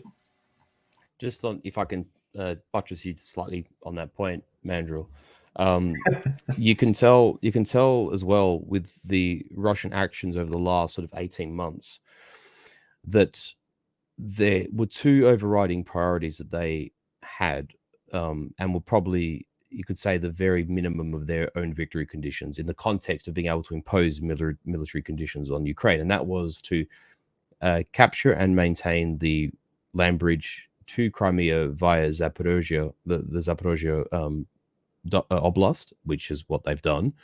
And even though they had to evacuate the Kherson bridgehead, which they did do, it was a sacrifice they were willing to make, which they did do. And also with the, well, firstly, you could say the withdrawals from the north, and they just went for that sort of scattergun approach, that sort of, the blitz at the beginning of the war to try and broke a quick peace, which didn't materialize. When they then evacuated from the Kharkiv Oblast, with that sort of counteroffensive that the Ukrainians launched last year, where the Russians, evacuated Balaklia and Izium, and Liman and Yampil and these and Kupiansk and these places here, the Russians did so on the basis that, well, our primary objective here is the capture and holding of Luhansk and Donetsk oblasts, and they were obviously heavily invested in the battle for Bakhmut, which they eventually won. So it's evident that the Russians did have priorities, and they were willing to make strategic sacrifices in order to ensure those priorities. And it appears that those priorities are being sort of essentially fulfilled now, more or less in real time, and the Russians are committing their assets, their economic and particularly their military assets, in ensuring that those minimum victory conditions are attained and won for their own purposes, and that other objectives, be they the Kherson bridgehead, which will then lead them on to Mykolaiv and then to Odessa, whether it's the potential capture of Kharkiv or Kharkov, which is sort of, most people regard as a Russophile sort of city in Ukraine, and then we've also spoken about the sort of the east bank of the Dnieper and these other cities that exist on the eastern side, Chernigov, Poltava, etc. How far the Russians go is another matter altogether, but obviously these are sort of second and third tier objectives for the Russians. But their actions demonstrate that they took seriously their primary objectives, and they have insofar been relatively successful in attending to those objectives, shall I say. Yeah, I will say after the Kherson offensive, the Russians seem to have increased the security of protecting their own force from any sort of enemy offensive action or surprises. They haven't allowed their forces on the tactical and really operational level to be surprised, like in the early phase of the conflict. Like Kherson could have been much worse for them, and they didn't allow that to happen. By holding where they did, and then getting out when the time was right to get out of Kherson. So really, that could have been extremely embarrassing. It didn't happen for the Ukrainians the way they wanted it to, but that just tells you essentially right now the Russians are doing much better than they were in the beginning. Well, this is the thing with, I think, Surovikin was a key figure in this, in the way this campaign was conducted in the last sort of year, 18 months. That call to withdraw from Kherson was something of a how can I put this? I wouldn't say PR disaster, but it was PR egg on the face of the Russians. But on balance of it, it's embarrassing, but it's an operational necessity. That's not a good position to be there. Well, this is the thing. The bridgehead itself was useful in order to strike at Kryvyi Rog and potentially taking Mykolaiv. But I think the inability of the Russians to take Mykolaiv in the first year of the war made them vulnerable in the instance that if they lost the Antonovsky Bridge, and they were unable to supply those troops that were on the other side. Because, I mean, we don't really even know the numbers. We'll find out, I suppose, in due course when the war ends and more of this stuff gets publicly released. But if we are to assume that the Russians had 20-30,000 men on the other side of the Dnieper River on that bridgehead, even though chances are the Russians could have kept them supplied and they may not have lost the bridges, the problem is that if they had done, and those 20-30,000 men were jeopardized, that would present the Russians with an even worse PR disaster on top of what would actually be a strategic military and operational disaster, which the Russians would have far more difficulty recovering from. The withdrawal was the lesser of two evils, shall I say. And even though they've lost some initiative or some opportunity by relinquishing a bridgehead, in doing the withdrawal, they denied Ukraine and the West or NATO this ability to potentially sort of cut off, and you got to think it wasn't just sort of 20-30,000 conscripts. I mean, a lot of the troops that were over there were, Russian airborne VDV units and, Right. Guards airborne units. They were actually quite elite units that the Russians could ill afford to just, either lose or have suffer a terrible tactical and operational defeat. Have by them being be cut off. and Yeah. captured Mm. en masse. Yeah, that's Yeah. that's more than an embarrassment, right? Temporary yeah. embarrassment is always preferable to embarrassment by being defeated. Yeah, a tangible loss of some gravity, which that would have been. Okay, well, after thanks for that. I guess we'll go ahead and conclude now, and we will reconvene at some point later this year, possibly in a few months, whenever the situation develops. I don't really see how the salient is stable. Either the Ukrainians are going to surprise us and stabilize it by taking significantly more territory, or the Russians are just going to close it up eventually. So whichever of those happens, we'll reconvene to discuss that and any of the implications when it happens. Just before we end, Charlie, Yeah. we've just been hit with a couple of questions here at the end. Should we Okay. just sort of briefly canvass some of them while we're at it? Yeah, which one do you 'Cause I want to s- look at? Well, I would say between Quiet Name Out Loud, Jorge Pointer, and Glow in the Dark, I think they sort of canvas more or less the same sort of stuff. But yeah, I mean, Quiet Name Out Loud, and by the way, I mean, you guys obviously jump in as well. But yeah, they have been the Russians have been pushing. We mentioned this earlier in the stream. They are pushing along the Oskil River. They're sort of incrementally nudging the way back towards Kupiansk. They are pressing towards Liman. Charlie did have the map up earlier. The what's it called? The ISW map or whatever it's Yeah, I'll called. bring it back up so we can reference Yeah, it. they have been incrementally pushing in the north, which Ukraine have committed significant combat power to the south on the Zaporozhye front for the offensive.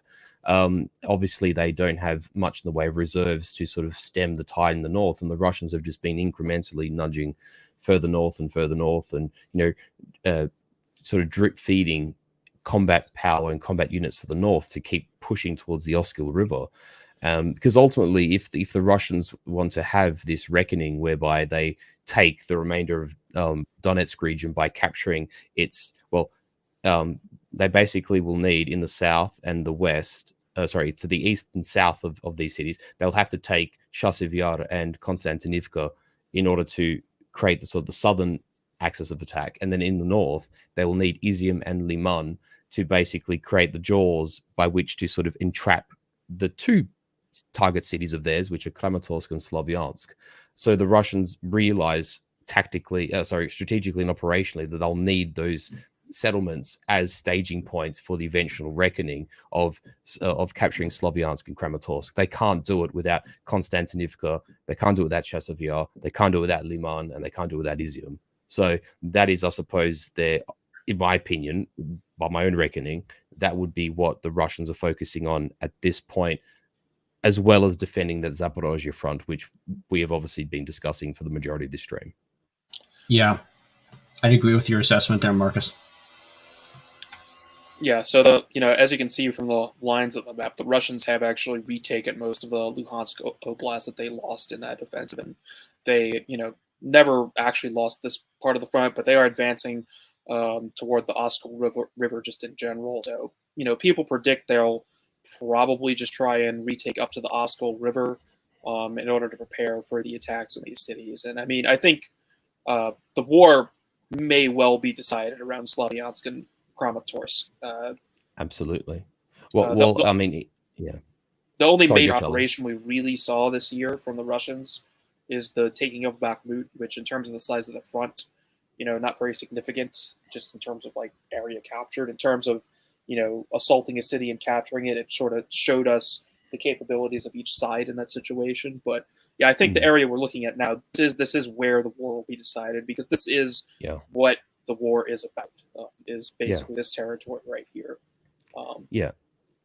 Because that there where you see is a Pokrovsk, I think, in the south there. So Pokrovsk, Konstantinivka, Kramatorsk, Slavyansk, Liman. That basically is the balance of Donetsk region, which is still controlled by Ukraine. And this sort of line of cities essentially acted as its last sort of defensive belt. If and when the Russians capture these places, there's essentially, from what we're told and from what information we have, there are no more real defensive lines up to the Dnieper. Like, this is it essentially for Ukraine. And then if the Ukrainians have suffered the kind of attrition that they have done over the last 18 months, what kind of combat units, what regiments and battalions do they have in reserve to be able to plug the gaps once the Russians reach here? Because as we do know, between the sort of the army that the Russians have on the front now, and with all the reserves that they've been training from the mobilizations that they carried out, I mean, there could be anywhere from sort of 300,000 to 400,000 Russians sort of in the rough sort of strategic combat area, if we can call it that. And meanwhile, we have seen this massive churn of Ukrainian units. Firstly, the ones bled white in the defense of Bakhmut. And then secondly, these units that had been thrown headlong into the Zaporozhye offensive. I really question where Ukrainian combat power is going to be derived from heading into 2024. Yes, I would say that 2024, if you see any sort of offensive movement on the Russian side, that's probably when we're going to see it. After the Ukrainian offensive stalls this year, after you have another 4, 5, maybe 6 months of winter and wet weather, which is just going to be more positional battles, more artillery, more drone strikes, etc. And it'll be quiet until the spring. And again, once the rain stops and the ground hardens, that's when you'll see the Russians start moving forward if they wanted to. Yeah, if we don't see some sort of major Russian movement in 2024, I would question their ability to actually end the war on their terms. I would agree with that. We'll see. Mm-hmm. Yep. Exactly. Okay, gentlemen, are we ready to go? Yeah, I think so. That basically touched on, I think, the last questions we had, because they sort of, like I said, there's a few here, but they were more or less on the same kind of subject, roughly speaking. Yeah, I mean, Jorge Puente, yeah, the Russians got on the offensive. Sumy, Kharkov, they have these secondary and third tier objectives. What they do going forward, we don't really know. But I think, as we've surmised here, them reoccupying, or the Russians taking the remainder of Donetsk is probably their primary objective going forward now. And I guess we'll see in 2024 how this war transforms. So yeah, on that basis, Charlie, I think we're done. And indeed, thank you for having us on. Always a pleasure. Although sadly it's a grisly subject, but if those of us don't offer a counter opinion, then who else will do it, right? Very good. Okay, well, thank you for coming on, gentlemen. I've got Find My Friends linked in the description, of course, if you want to go on there and find either of these guys' links. Mandril, of course, is with me at the Old Glory Club, and you should definitely check that out if you haven't checked out oldgloryclub.substack.com. Go subscribe. And that will be it. Thanks, everyone, for coming, and bye-bye.